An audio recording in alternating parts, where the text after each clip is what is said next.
So I'm Jennifer. I am the president of this incredible national community organizing network called the Center for Popular Democracy. We have 48 affiliates in 33 states in Puerto Rico, including 3 right here in Minnesota, Take Action Minnesota, Setool, and Neighborhoods Organizing for Change right here on Minneapolis' north side. It is an honor to be here. I want to give homage to the moment that we're in. I can't be in Minnesota and not speak Philando's name. I can't be here talking about reclaiming democracy and not talk about the fact that our democracy is so incredibly broken when we can murder folks on TV and get away with it. You know, I'm not a politician. The last time I ever ran for office, I think I was maybe 15. I ran for student council vice president and I lost. And so I think what's great about that is I can just be real with you. So I'm gonna get real with y'all right now.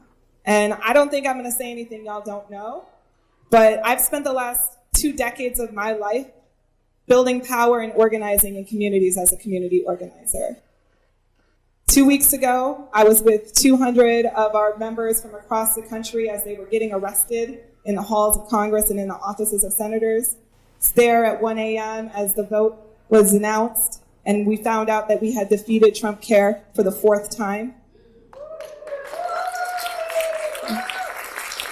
I spent the last 5 years with the bravest folks I have met, poor and working class Black and brown folks, largely young folks, in the fight for 15 who have transformed the way we talk about, think about, and believe what is possible in our economy. I am so deeply hopeful about the power of organizing as it relates to reclaiming our democracy. And so I'm just going to share with you 7 lessons that I've learned in my time this last 2 decades as a community organizer. And I hope that you'll take them in the spirit in which they're given, a spirit that is deeply passionate about love, a spirit that is built off the back of my grandmother, Mary Lee Epps, who was born in Arkansas, who grew up picking cotton at the age of 4 in Oklahoma, who at 17, as just a young girl herself, came to Milwaukee for a better life, who taught me that while this country doesn't live up to its promises, it does not mean that we don't demand them every single day. And so I'm going to give this in the spirit of her, and I'm going to say, starting really quickly, that this room is just far too white. It's far too white, and it's far too seasoned. We have some well-seasoned folks, and I thank you for your leadership, and I thank you for your, what I guess are decades of activism, but we are missing young folks. North Minneapolis is not here right now, and that is a problem for our democracy. So I've spent a lot of time, I grew up in Wisconsin. I cut my teeth in union, political, and labor organizing. I spent most of my time in Wisconsin being the only woman, the only person of color, and the youngest person in all the decision-making rooms. And by the way, we were making decisions for a lot of Black folks on the north side of Milwaukee, right? So I know a little bit about this, and one thing that I feel that I know for certain that I have learned is that the number one way that we can build an inclusive democracy, the number one way that we can reclaim our community power in this country is to trust Black women. And let me break this down for you. Let me help you understand why I say that. 94%, y'all. 94% of Black women voted against hate, voted against xenophobia, voted against homophobia. 94% of Black women stood up and held our noses. We said, girl, I guess I'm with her. And we went and did what we had to do. And I will tell you something, as a Black woman, I am tired. I am tired of trying to save America.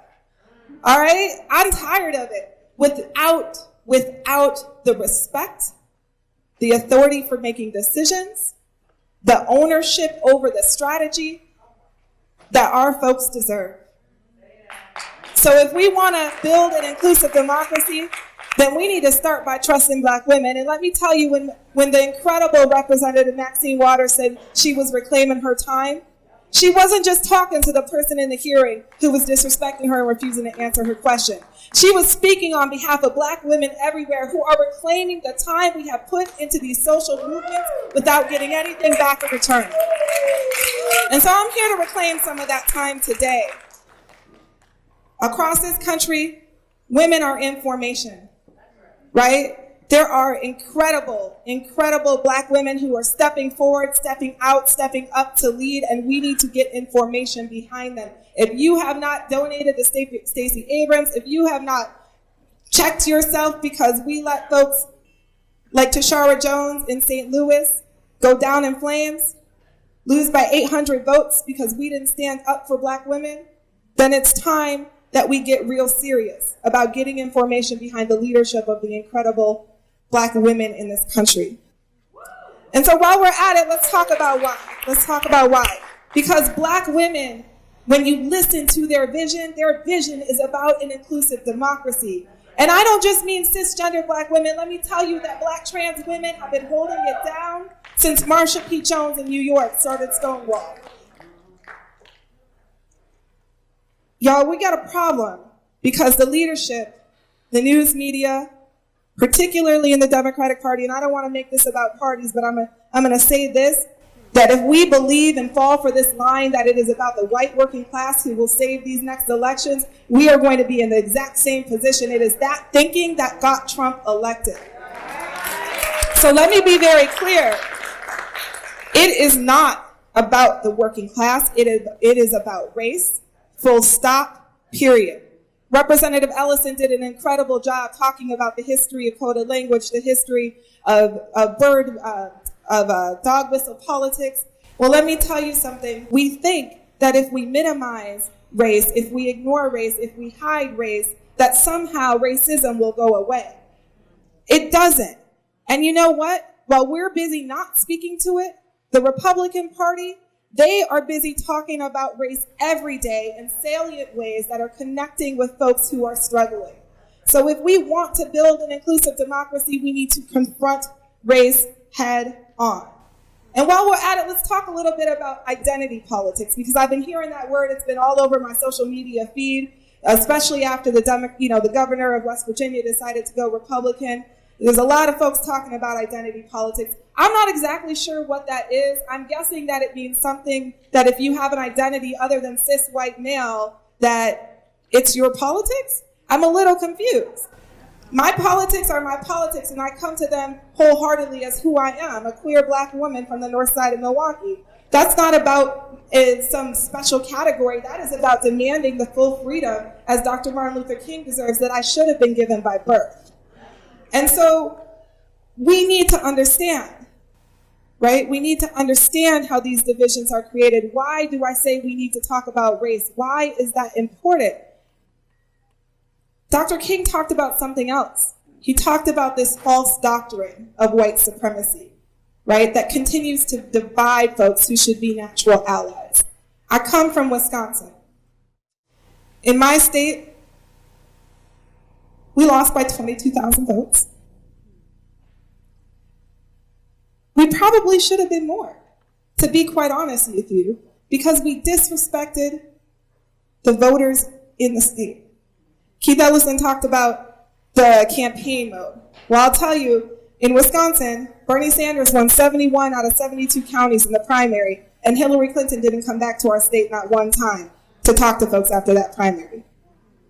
Largely because folks believed that they could take for granted the votes of Black folks in Milwaukee. And you know what?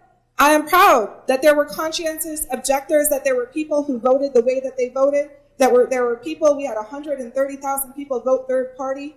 And while somebody may say that that lost the election or that that elected Trump, I will tell you it was the cowardice and the unwillingness to reclaim and to fully own what should be a promise to every person in this country that lost this election. It was not somebody deciding to vote third party.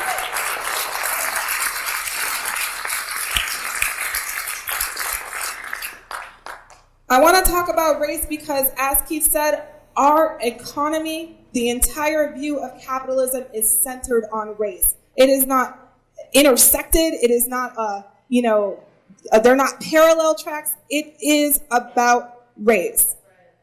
So for me, when we talk about struggling white communities, we have to be really clear that those feelings, those experiences are real.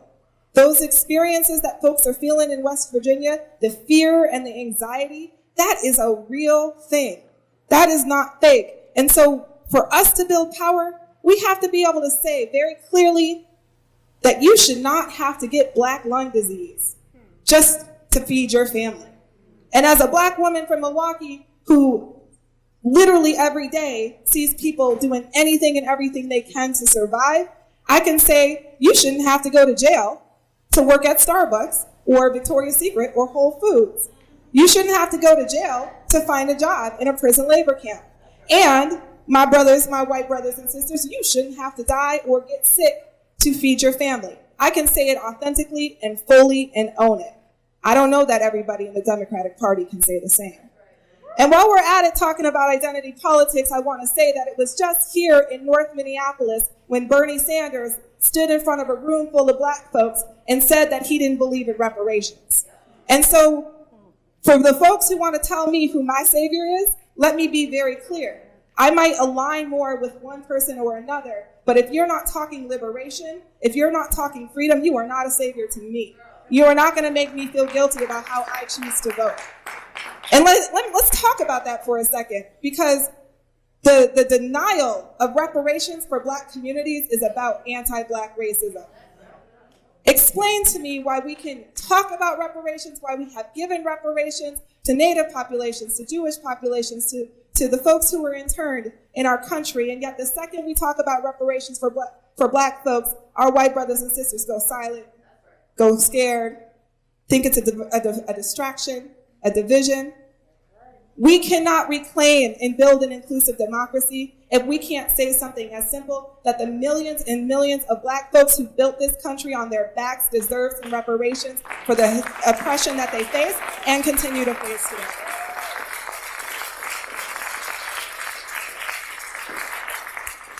And so we think about democracy and we mostly talk about voting. And I get it, because, the ballot box, it's all important. We all fought for it, so I get it. But let me, sort of try to parse this out a little bit. For me, democracy is not going to cast your ballot. It's not voting. It's everything that happens in your communities every day in between election day.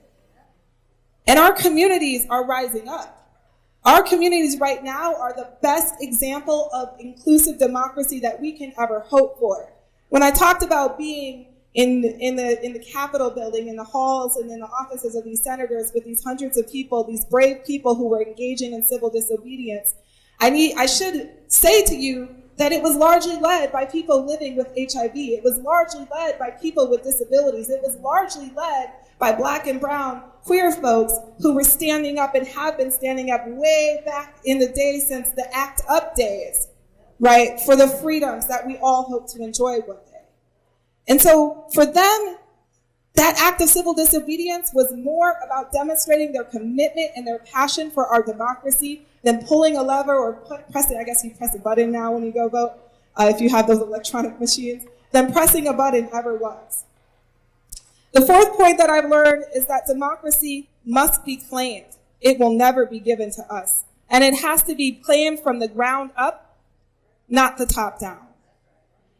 We talk a lot about Trumpism, right? And I get it, because, I see the folks, the families who are separated, our undocumented brothers and sisters who are living in terror. I understand why we're focusing on this administration. But let me be clear that many, many, many of the problems and the challenges that we are facing, those solutions are not found in Washington. They're found in the local level. The Center for Popular Democracy, Law for Black Lives, and BYP 100, we just released a report called Freedom to Thrive. We analyzed the city and county budgets of 12 jurisdictions, including here in Minneapolis. And what we found in that report is that on average across those 12 jurisdictions in every kind of community from the north, the south, the Midwest, the east, and the west, that on average our cities are spending about a third of their general purpose revenue just on policing. And let me be clear, we're not talking about the whole system of mass incarceration being a third. We are literally just talking about policing, a very conservative estimate. We're not talking about the district attorney, probation, parole, or suppression, just policing. Now explain to me how we can build thriving communities, how people can engage fully and wholly in democracy if we're spending a third of all of our money on criminalizing, caging, and locking people up. And what's interesting about that report is Trump wasn't making those decisions. The Republicans in the state legislature, they weren't making those budget decisions. It's Democrats and so-called liberals, so-called progressives who are making those budget decisions in our communities every day. And so when I say that democracy has to be built from the ground up, it means that we need different people who are running for office, who are claiming power, who are contesting for power on the local level, who will make the decisions and place the priorities of communities over the priorities of developers and police unions.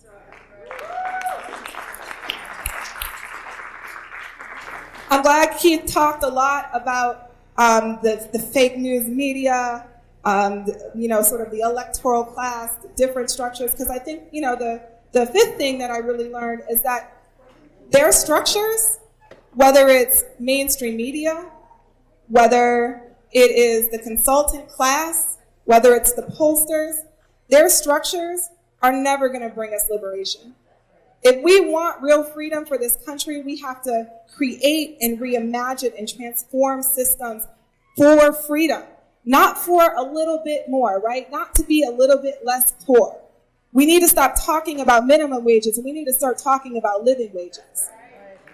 We need to stop talking about things like implicit bias and having police deal with mental health care, and we need to start talking about everybody having the dignity to exist in their communities, whether they have houses or not, whether they have a job to go to or not. We need to start talking about transforming systems.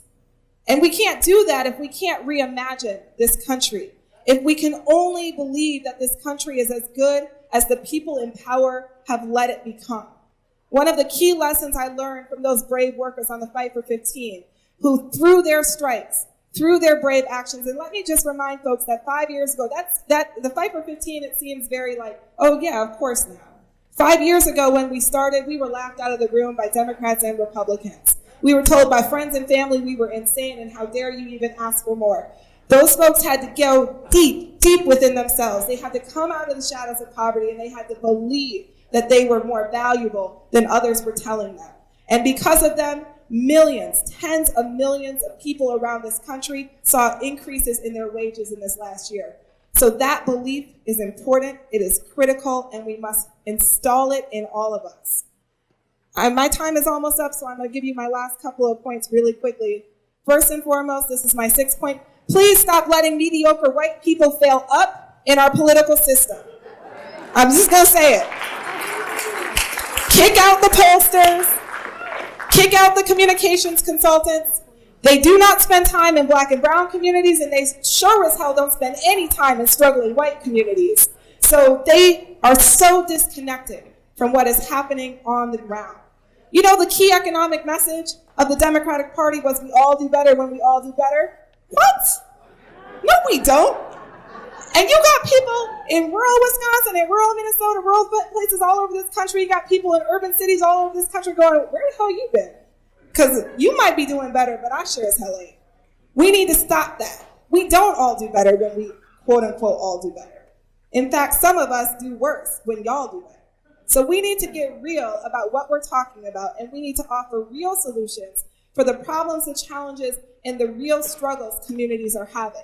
And I believe if we trust Black women, if we trust communities of color, if we give them the tools and the freedom to go out to struggling white communities and have this conversation face to face, I believe we can build an inclusive democracy. I believe that we can drown out the politics of hate, but only if we're brave enough to have those critical conversations. Last 2 points here, and then I'm done. Democracy is not liberation. But liberation is not possible without democracy. An inclusive and bold and imaginative democracy is worth fighting for. It is what my grandmother struggled her entire life for. It is what she gave her life to this country for. It is why she got up every day and worked that no-paying job and died poor despite never taking a day off of work, because she believed that her contributions to this country could be more. It could be better for her son, and therefore better for her grandchildren. That belief, that hope, that inspiration is worth fighting for. It is worth contesting power for. And this is my last point. What can save our democracy has always been and will only ever be the power of collective organizing. And I'm going to end there. Thank you so much, everyone.